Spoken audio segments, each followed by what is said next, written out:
কল্পনা করা যায় স্যার। আমি ব্যক্তিগতভাবে স্যার কে কি করলাম জানি না। আমি ব্যক্তিগতভাবে স্যার টিচারদের স্যার আমি প্রবলেম হতেছিল, কথা বলতে পারি না এমন হয়েছে। আমার বাচ্চাকে আমি দেখতে পারি নাই স্যার। আমি এক প্রকার মানে লুকিয়ে আমি চলে গেছি, এরকম একটা পর্যায়ে গেছি স্যার। আমাদের এই এই যে অধপতন স্যার, বাহিনী হিসেবে যে পরিচয় দিব আমি পুলিশ, এই পরিচয় দিতে স্যার ভয় লাগে, লজ্জা লাগে স্যার।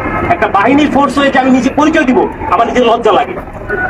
আমাদের আমি একটা ছোট উদাহরণ দিই স্যার, আমি আসার পর যতটুকু দেখছি, এই যে জাতীয় সংসদ নির্বাচন শেষ যে নির্বাচনটা হয়ে গেছে স্যার, এই নির্বাচনে একক একক যে নির্বাচনটা হয়ে গেছে, পুলিশকে ব্যবহার করে, পুলিশকে ব্যবহার করে যে নির্বাচনটা হয়ে গেছে, নির্বাচনে সারা বাংলাদেশে এককভাবে মামলা হচ্ছে স্যার। কিছু মামলা গায়েবী মামলা, যে মামলা কোনো ভিত্তি নাই, এই মামলাগুলো আমাদের কি দিয়ে করাইছে স্যার। সাধারণ জনগণ যারা আছে বিএনপি, যারা আছে জামাত, যে কিছু জানেই না, তাদেরকে আমাদের গ্রেফতার করা লাগছে স্যার। জনগণের মধ্যে আমাদের যে শত্রুতা দৌরাত্ম সৃষ্টি হয়েছে স্যার, এই সাম্প্রতিক সময়ে একটা বিষয় থেকে আমি আমাদেরকে নির্দেশনা দিচ্ছে যে এলাকায় কোনো বিএনপি জামাত থাকতে পারবে, এলাকায়